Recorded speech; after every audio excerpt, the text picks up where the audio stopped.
जय हिंद एवरीवन। बहुत सारे स्टूडेंट्स का कॉमन डाउट आ रहा था कि सर हमारा सीआईएसएफ हेड कांस्टेबल और हेड कांस्टेबल मिनिस्ट्रियल का पीएचडी होने जा रहा है। तो सर क्या क्या इसमें डॉक्यूमेंट लगेंगे और कि क्या क्या क्या लेके जाना है। तो आज के वीडियो में मैं आपको वो डॉक्यूमेंट बताऊंगा। अगर आपके पास इतने डॉक्यूमेंट रेडी हैं तो ये आप फिजिकल के लिए जाना है, क्योंकि इसमें से एक भी डॉक्यूमेंट आपके पास नहीं है तो आपको आउट कर दिया जाएगा। सबसे पहले मैं जो सीआईएसएफ में जो एडमिट कार्ड है उसकी जो नीचे इंस्ट्रक्शन दिए हुए हैं उसके बारे में आपको बताता हूँ। तो ये इंस्ट्रक्शन तो मेरे हिसाब से सभी ने पढ़ लिए होंगे, क्योंकि जिन जिन का एग्ज़ाम होगा, जिनका वो फिजिकल होगा पीएचडी, उनको ये इंस्ट्रक्शन दिए गए हैं। तो मुझे पता है ये आपने सबने पढ़ लिया, लेकिन जिन भाइयों को ये समझ में नहीं आया मैं आपको एक सिंपल भाषा में आपको बताना चाहूँगा। तो चलिए मैं सबसे पहले बात करता हूँ। सबसे पहले मोस्ट इम्पोर्टेंट है, एक नंबर आपको सबसे पहले एडमिट कार्ड की आपके पास होना चाहिए। एक नंबर सबसे महत्वपूर्ण बात है, आपके पास एडमिट कार्ड होना चाहिए। अगर आप फिजिकल देने जा रहे हो तो आपको एडमिट कार्ड होना चाहिए। इसके बाद दो नंबर में बात करता हूँ तो आपको जो 12th क्लास की मार्कशीट है वो आपके पास होनी चाहिए। इसके बाद तीन नंबर की बात करता हूँ तो टेंथ क्लास की मार्कशीट भी आपके पास होनी चाहिए। और इसके बाद आपको चार पासपोर्ट साइज फ़ोटो लेके जानी है, जिसमें डेट मेंशन की हो तो भी चलेगा और न की हो तो भी चलेगा, दोनों एक्सपेक्ट किए जा रहे हैं, ठीक है। इसके बाद ये इतना आप क्लियर हो गया। इसके बाद मैं आपको बता दूं, जो आपको 5 नंबर पे लेके जाना है, या तो आपके पास आधार कार्ड है जिसमें डेट ऑफ बर्थ मेंशन की हुई है, वो सेम डेट ऑफ बर्थ होनी चाहिए, या फिर आपके पास पैन कार्ड है तो भी चलेगा, या वोटर आईडी है तो भी चलेगा।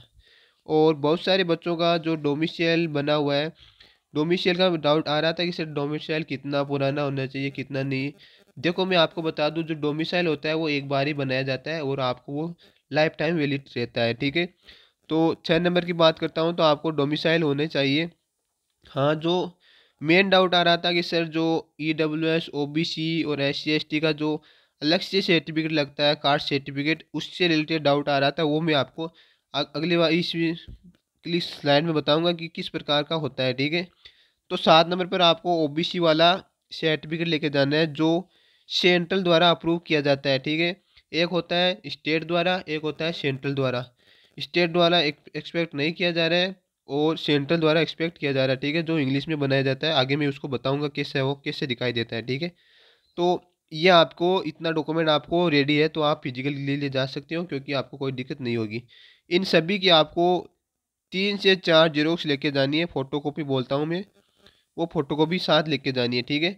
इतने तो आपको ओरिजिनल तो लेके जाने हैं, इसके बाद आपके फोटोकॉपी भी लेके जाने हैं।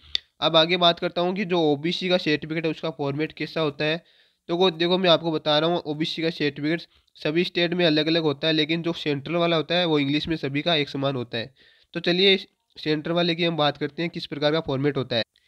जो सेंट्रल वाला कास्ट सर्टिफिकेट होता है वो इसका फॉर्मेट जो राजस्थान के लिए जो इस प्रकार होता है, जो मैं आपको बता रहा हूँ, इसमें मैंने जो कैंडिडेट है उसकी इन्फॉर्मेशन मैंने हाइड कर दी है, ठीक है। इसके बाद ये आपका फॉर्मेट होता है, सभी देख लो आप, सभी लेटर इंग्लिश में होते हैं। और इस प्रकार का फॉर्मेट होता है जो उस ओबीसी का कास्ट सर्टिफिकेट होता है उसके लिए। तो उम्मीद करता हूँ आपको समझ में आ गया होगा, और अभी तक आपकी कोई डाउट बन रहा है तो बता देना, और कमेंट सेक्शन में बताना कि आपका पीएचडी हो गया है या नहीं हुआ है, ठीक है। और एक बात मेन बात और आ रही है कि जो, और मैं धन्यवाद देना चाहूँगा हमारे सब्सक्राइबर जिन्होंने हमें ये ओबीसी का सर्टिफिकेट का स्क्रीनशॉट भेजा है, ठीक है। और सभी भाइयों को जो पीएचडी देने जा रहे हैं उनको अग्रिम शुभकामनाएं, और सभी भाई फिट हो, ठीक है। जय हिंद।